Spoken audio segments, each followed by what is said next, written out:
So if you have a picky dog, this video is for you. We have so many people coming into our branches literally every day, and they will, I'm going to be looking down here because I've got my notes here, and they pick out treats at our branches based on what they think their dog will eat. They will ponder over the treat table or ask if we have specific treats and ask, will he or she eat this? Will he or she eat that? Will my dog like this or will my dog not like that? And let me tell you something, giving your dog variety is one of the best things you can do if your dog is not picky. But if your dog is picky, by you purposely pursuing or enabling the behavior your dog is displaying whenever you go out for treats, that will make your dog even pickier. And who is going to be in control of that whole situation, you or the dog?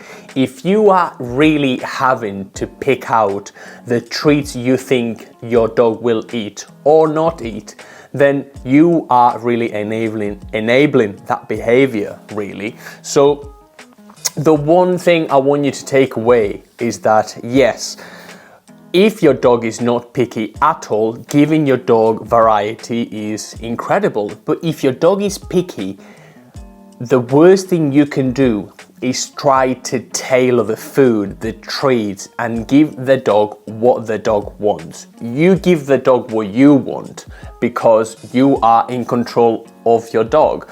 You are your dog's guardian, as it were. So I want you to start focusing on who is in charge of that dynamic if your dog is picky. If your dog is not picky, again, there's nothing really to do.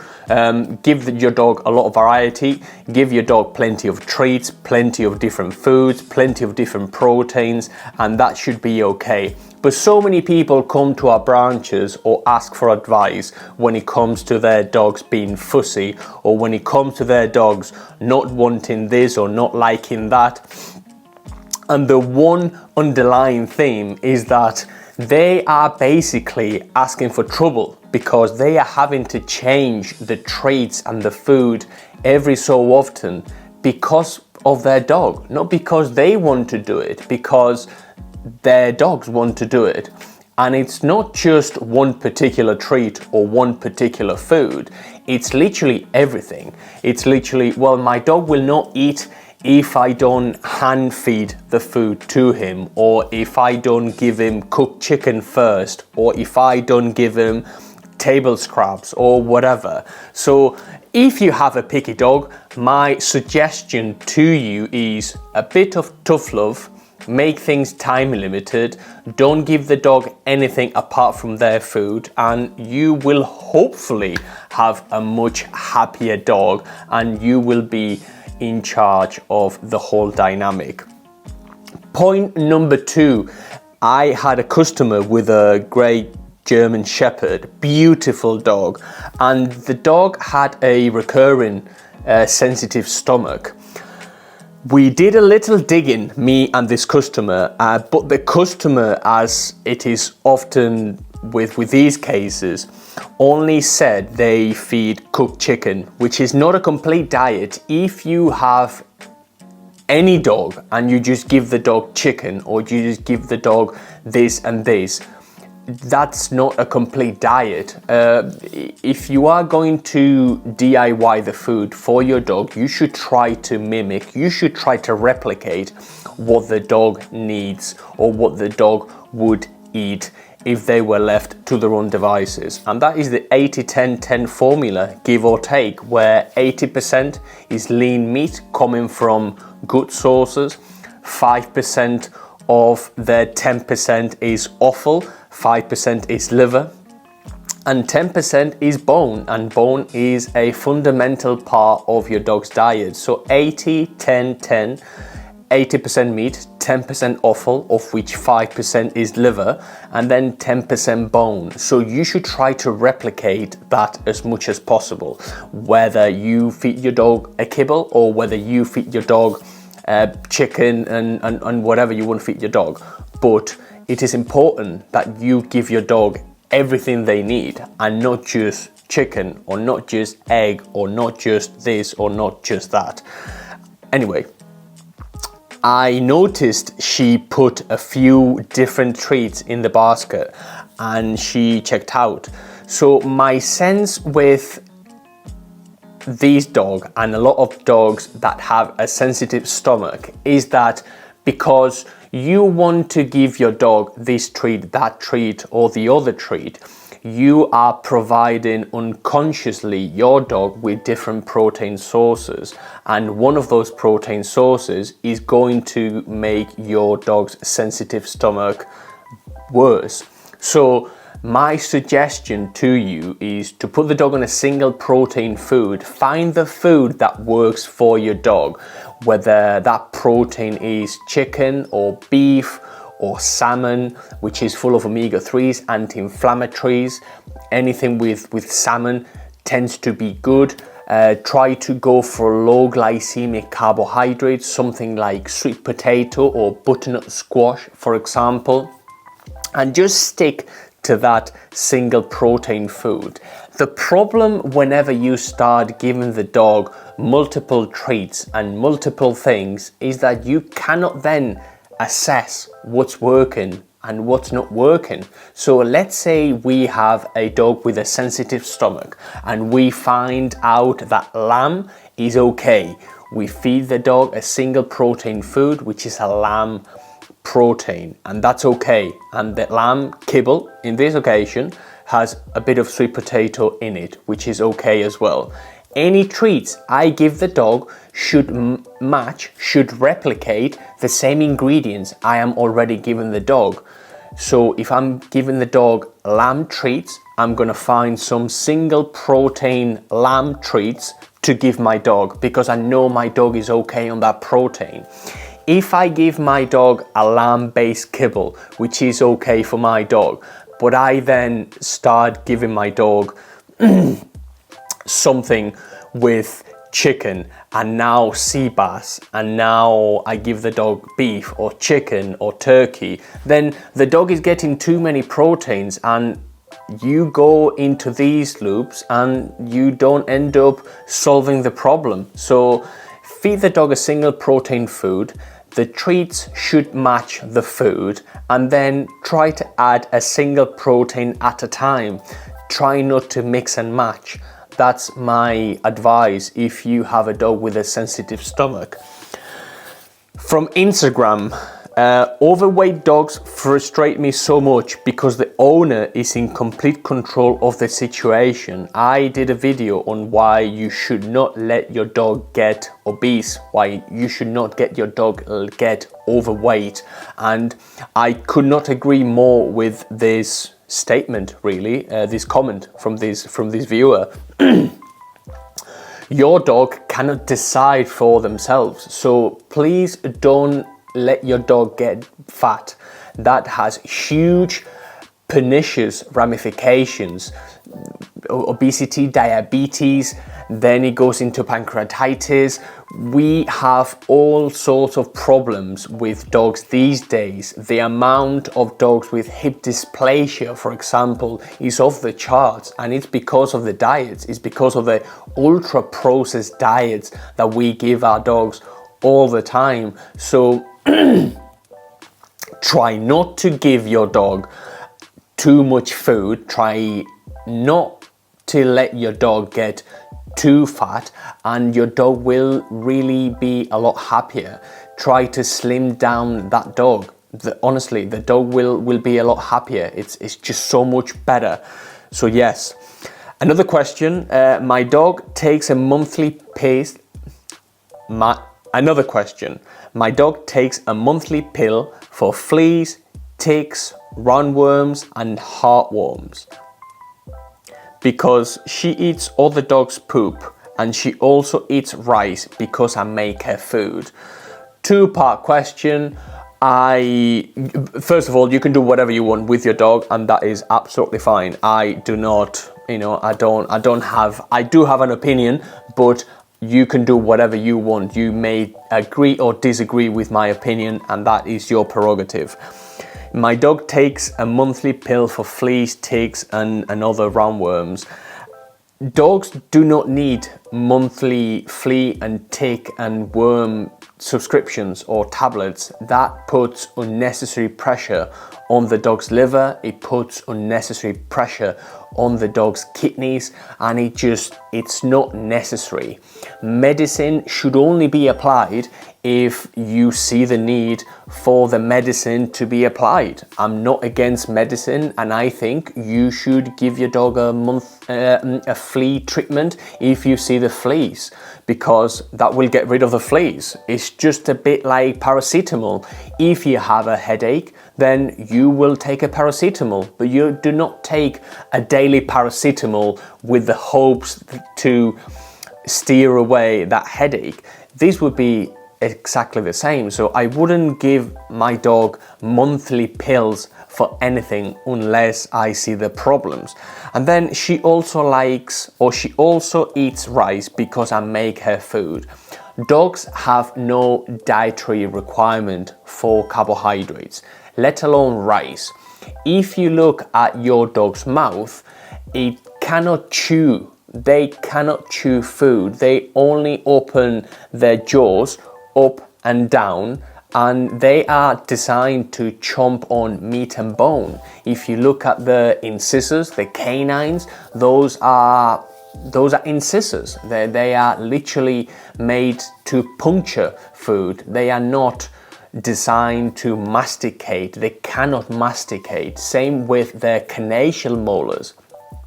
If you see their back teeth, those will be jagged, and they are again designed to crunch bone and meat and organs and all that sort of stuff. So how much rice are you feeding your dog? Because it won't just be the rice, it will be then any treats that will be subpar that you're providing your dog with, and it will be all the stuff you think it's okay to give your dog, like, I don't know, bread or pizza or table scraps or whatever. So I would try to steer away from the rice. Thank you for the comment. I just saw your latest video regarding allergies. We have a blue heeler who is very itchy, licking, biting his skin. We are on week 5 on the Hills Derm Complete. I don't feed anything else beside Derm Complete. Well, let's do this exercise, shall we? Dogs will tend to have 3 different problems whenever we talk about allergies, 3 different root causes of the allergies. We have a nutritional allergy, we have an environmental allergy, and we have a breed specific or litter specific allergy, or a combination of the 3. We have so many dogs coming to us with so many different allergies, a combination of a food allergy and the dog being a blue staffy, for example. That is a bit of a weird combination because you are always going to have an underlying health issue, because the dog has been tailored to look a very specific way, and sometimes we get to overbreeding and that can be a problem. But anyway, we have food allergies, environmental allergies, and we have breed specific allergies. Let's just address the food you are currently feeding, and it will vary country to country, but there will be somewhat similar ingredients. So the first ingredient is brewer's rice. The second ingredient is dried whole eggs. The third ingredient is digest. Then we have soybean oil. Then we have rice protein concentrate, flaxseed, minerals, dried beet pulp, fish oil, coconut oil, animal fat, vitamins, dried tomato, and all the minute ingredients. Let me tell you a couple things about this food. Now, dogs can actually digest some carbohydrates. They produce some hepatic glucokinase in the liver, in the pancreas, in the kidneys, so they can digest some of these carbohydrates. The problem is that whenever you feed your dog too many carbohydrates, your dog's system goes into overdrive, and that's not very good for the dog. It is true that dogs do produce amylase to break down starches and to convert or try to convert some of those carbohydrates into sugar. But when you feed your dog rice 3 times a day, it's a bit like you eating pasta 3 times a day. You are going to put weight on and you are going to feel bloated. Wheat is not a very good source of energy, and neither is rice for dogs. So my first comment is try not to feed anything with rice. And then we have rice protein concentrate, which is not the best source of protein. We want sources of protein that come from animals, that come from chicken, that come from beef, that come from salmon, from anything which is an animal, and not potato protein, for example, or rice protein concentrate. So we are providing our dog with a food that's very rich in carbohydrates. It's very rich in high glycemic carbohydrates. And yes, it is true that our dogs can digest some carbohydrates. That doesn't mean that because we can digest pancakes, we should have pancakes 3 times a day or twice a day. I don't think that's the right way to go on about it. And then the most concerning bit is the animal fat. So further down the list of ingredients, we have animal fat. Now, if you have a dog with an allergy, with a potential nutrition allergy, we want to get into the single protein food, the single protein diet, whereby we choose a food with one single protein. And that's how we know whether that protein is suitable for your dog or not suitable for your dog. The only problem we have with animal fat is that that fat is unspecific, is unspecified. That means that in this occasion, Hills, the manufacturer, will really use the most readily available protein they can find, and that will differ batch to batch. They do not commit to saying freshly prepared free-range chicken. They are not prepared to commit to say grass-fed lamb. They just want to put animal fat because they will just use whatever they deem appropriate for this food. And because they are using very vague ingredients, we do not know precisely what's going into our dog. So my advice to you would be to find a food with close to as low carbohydrates as possible. Try to find a food without bruised rice, without soybean oil, and without rice protein concentrate, and most definitely without animal fat. Choose a single protein, high protein food, low glycemic carbohydrates, and see if that food is better. But at the moment, we are feeding a dog a food that's 15.6 protein. That's barely any protein. We are feeding a food that's 60-65% carbohydrates with animal fats that we don't know where they are coming from. Yeah, that's my advice. Change the food, find a better food, read the ingredients, read everything you give the dog, and by reading everything you give the dog, at least you will be able to pinpoint what causes the aggravation in your dog, if your dog is making any progress, if your dog is not making any progress, and then try to change and try different things after 5, 6, 7 weeks. But at the moment, you do not know what you are feeding the dog, apart from a boatload of carbohydrates that are not suitable for your dog, and a lot of animal fats.